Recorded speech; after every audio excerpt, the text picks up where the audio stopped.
This is Newcap News with Michaela Henshaw.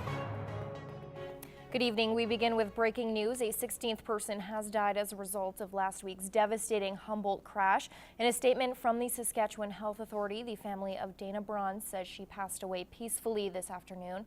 As a result of her injuries, Dana was the athletic therapist for the Humboldt Broncos. She will be remembered for her joyful smile and passion for sport. The family of Dana Braun is asking everyone to respect their privacy during this difficult time. And following this week's tragedy involving the Broncos, one of concerns for parents and kids traveling on buses, a former NHLer is assuring that it's the safest way to go, especially if you want to play the sport at the highest level. The drivers are all pretty darn good, and it's just something you have to do, and just go do it. Skip Craik played for the Boston Bruins in 1966 and 67 and finished his career with the Edmonton Oilers. He grew up in small-town Saskatchewan and has spent numerous hours traveling on a bus to play hockey. Don't dwell on it. Carry on, and you know, you got to do it. You can't play in Edmonton or North Battleford or wherever without getting on a bus, and it's a pretty safe way to travel. Craik started his hockey career as a youngster with the North Battleford Beaver Bruins. He settled in Lloydminster in 1967. And support continues to pour in from across the country for those affected by the tragedy. Relief efforts in Lloydminster are ramping up, and as Josh Ryan explains, it's uniting people of every background. Please join me in a moment of silence for the Humboldt Broncos. A moment of silence during the CPCA tarp sale summed up the atmosphere of the entire city this week as everyone is processing a tragedy that hits close to home. Originally from Watson, Saskatchewan, and to see those kids and what it all had happened, it's just, I can't imagine what they're going through. I mean, this is a huge thing, obviously around the world, but for our local community, it's a sad thing, and everybody's reaching out to help. That sparked generous donations from the area. A benefit auction going to the Humboldt Broncos was sold 3 times on Tuesday evening, resulting in more than $10,000 from Valley C Construction, Road Trek, and Tom Truck. Thank you. I felt it was least we could do to try to help them out in their situation where, I mean, I can't even imagine it actually, you know. Other charitable efforts are springing up across the city. The Border City Optimist Club is putting on a poker tournament this Friday evening at the Clock Tower, where net proceeds and any additional funds raised will go to Humboldt. Everyone has their own niche and their own best way in which they can contribute, and this is ours. Others still are contributing materials and items. Project Linus Lloydminster will help House of Stitches in Humboldt reach 200 security blankets. Myself and one of my blanketeers from Provost area will be taking them to House of Stitches in Humboldt for them to distribute. For everyone, trying to imagine their loved ones in this situation is driving the need to do their part, big or small.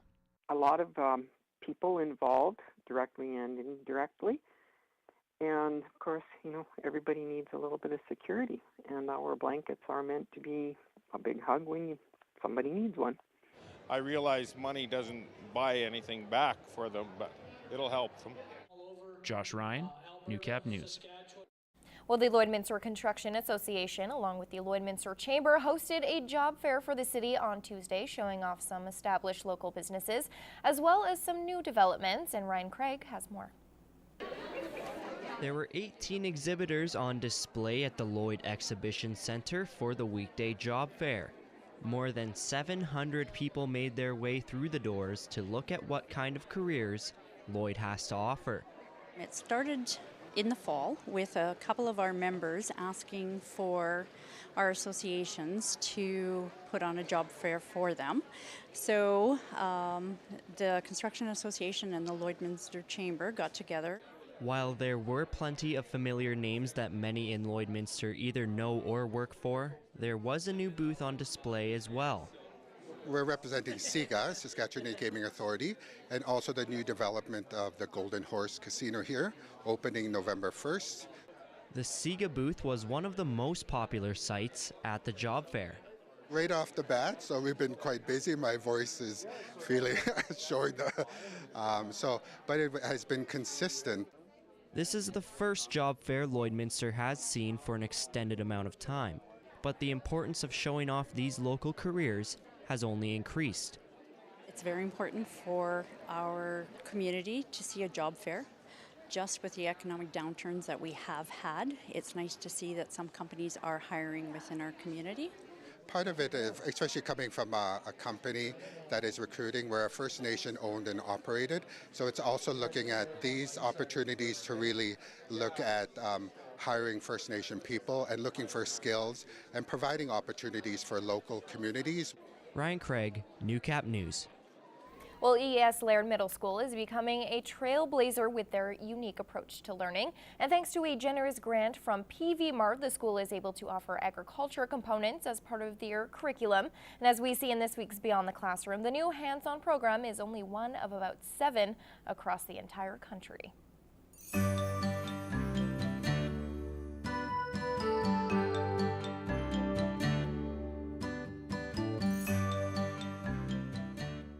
This is going to be some good information for you, what we've been doing in the school here and what you can be a part of as well. What started as a seed in Mr. Donald's mind has quickly flourished. Instead of sitting in a classroom learning about agriculture from a textbook, these students are getting their hands dirty in the field. Actually getting to go outside, see a combine, get into a combine. When we were out there, a combine broke down, so they got to see that whole process of it. And when students aren't in the field, they're still able to get hands-on inside with their hydroponic classroom, which is already blooming. It gives different opportunities for education. For me personally, before I came here, I had no idea that hydroponics were even a thing. I didn't know what that was. The class also incorporates lessons of economics and sustainability in the ag sector. So seeing the whole spectrum of where our food comes from, not just it magically appears on the shelves in the grocery store. There's a lot of people, there's a lot of work, there's a lot of industry behind it as well. So it gives the students a different opportunity to try different things. And even if they're not comfortable in one aspect of the program, they might find another aspect that they are very comfortable in. And thanks to a nearly $50,000 grant by PV Mart, ES Laird was not only able to kickstart the program, they're now able to grow it. Trying to connect with the smaller groups that are trying to change the world starting very locally, and I think that that's really the cool part of this egg program, is being able to invest in small projects that have the ability to become worldwide ideas. Because now we get to do more opportunities, and for people coming into this next year, they get to, I've had an amazing experience so far, and so they get to come and get even more experiences and with more resources to have that.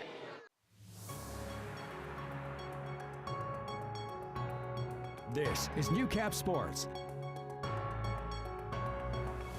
Well, Rustlers Women's basketball had a successful year, finishing 4th at the ACAC Championships a little over a month ago. But there's always room for improvement, and that improvement starts with ID camp this past weekend. Lance Phillips reports. I think there's something to say for that. It's the time of year when the season's over, but the work continues for basketball coaches everywhere. And nobody knows that better than Rustlers Women's basketball coach Chris King, who spent his weekend evaluating players at the team's ID camp. The purpose of the camp for us is to identify girls for the future that we would like to see in our program, and also girls that we have signed already coming in, and give them a chance to play with our vets and kind of see them on the floor together, and for me, get an idea what next year's team looks like. One of the girls signed for the upcoming season is Janelle Charchuk. The Hines Creek, Alberta native has improved considerably since her first time in the Lakeland gym nearly a year ago. Defensively and communication and stuff, I think that's a big part of my game that's improved, and it can always get better, but I think that's probably the biggest place for me. In her grade 12 year, she's matured a lot. I think she's more aggressive and more confident in what she does. In the future, when she comes in here, that confidence will need to remain high at our level, just because she's going to be playing against bigger, faster, quicker players all the time. Janelle, who has signed, finishes really well. She just obviously has to grow in her body more, but look, she has a lot of potential. The camp also included a meaningful amount of grade 11 players. And while they're still a year out, Humboldt their more experienced competition on the floor all weekend. Very good scoring from a lot of those girls, very universal play. So you can tell that they played at a high level, some of them provincial team, and it shows on the floor. I was very impressed, those two posts, and the little guard. Yeah, it's pretty exciting to see the talent coming through. Lance Phillips, Newcap Sports, Lloydminster. This is Newcap Weather with Gerard Lampa. Welcome to it, everyone. Looks like Mother Nature not wanting to let up on Old Man Winter, as it were, there. And yeah, we saw some areas 2, some areas 4, some areas 6 centimeters around the Midwest region. Thankfully, it was a quick Alberta clipper there, pushed on into Saskatchewan there, but as well the special weather statements, those have all eased off too. So let's see what we're dealing with for the next 24 hours there. If some clearer areas will become available to us as the rest of the system pushes off. The clearer areas certainly to the north of us there, and what we are dealing with though, the cloud cover slowly easing out of our region. There's still some areas of precipitation off to the southwest. It doesn't look like we'll have to deal with that for the next little while. So at least we'll get through Thursday and maybe Friday and hopefully see some melt on the weekend. Show you the 7-day forecast in just a little bit. So maybe -2 around our region, Vermilion, Marween and ourselves, St. Paul tomorrow. Some warmer pockets available through some parts of the Lakeland there. 1 out to Lacklebish, couple 2s for Cold Lake, Pierceland areas, 1 to Edmonton, 0 for around Provost, Macklin areas there. Looking off to the northeast, 0 in Isle Cross, 3 at Green Lake, 1 in Meadow Lake, -2 in St. Walburg, -3 in Maidstone and the Battlefords areas. Let's head across the country, stop off in Vancouver. A mix of sun and cloud for their +10, 0 in Edmonton, +6 in Whitehorse, -10 blue skies in Yellowknife. Snow showers in Regina for their -1. It's also light snow as well in Saskatoon, but it's slowly easing off. Winnipeg at +2, 4 and overcast in Toronto, 3 in Quebec as well as Halifax there. Cloudy skies there, -3, mainly clear in St. John's, and -19. Lots of sunshine and blue skies, but yeah, -19 in Iqaluit. So let's return to the prairies. The Battlefords at -2 with light snow, just the tail end of what we saw earlier on this morning pushing through. -12 to the early hours of the morning, so certainly pretty chilly, and with a 15 to 20 k wind there, it'll certainly feel closer to -20. -3 is what you'll aim for during the course of the day, but definitely a cold start again tomorrow, Thursday, for the Battlefords and area. Cold Lake, Lakeland region, you're at -3 at the moment, overcast. Some of the snow showers finally easing off. -11 on the overnight, so again, another chilly start could be on tap. But looking for +2 as the day goes forward, and lots of blue skies by afternoon in Cold Lake and parts of the Lakeland region there. We're at -4 Lloydminster and the Midwest, -10 towards the early hours of tomorrow morning, so pretty chill. Even this morning, going into the morning commute, we were at -7 there, so -10, back to those really chilly numbers. And if the wind is upwards of 15 kilometers per hour, that wind chill will certainly be close to -20 going into the morning commute. -2 during the course of the afternoon there, mainly sunny skies eventually. +1 on Friday. We'll see the wind pick up, but this time east and southeast, and sometimes definitely out of the south. 3 on Saturday. 4 on Sunday. We'll probably take some of that wind into various parts of the weekend, definitely. There's some freezing rain or rain showers around, certainly, for Sunday. We'll see if it catches up with us. Some of it could linger into Monday, and then Tuesday, whatever is there, transitioning from that rain-snow mix there, maybe into snow by Tuesday. We'll see if we're able to dodge that one.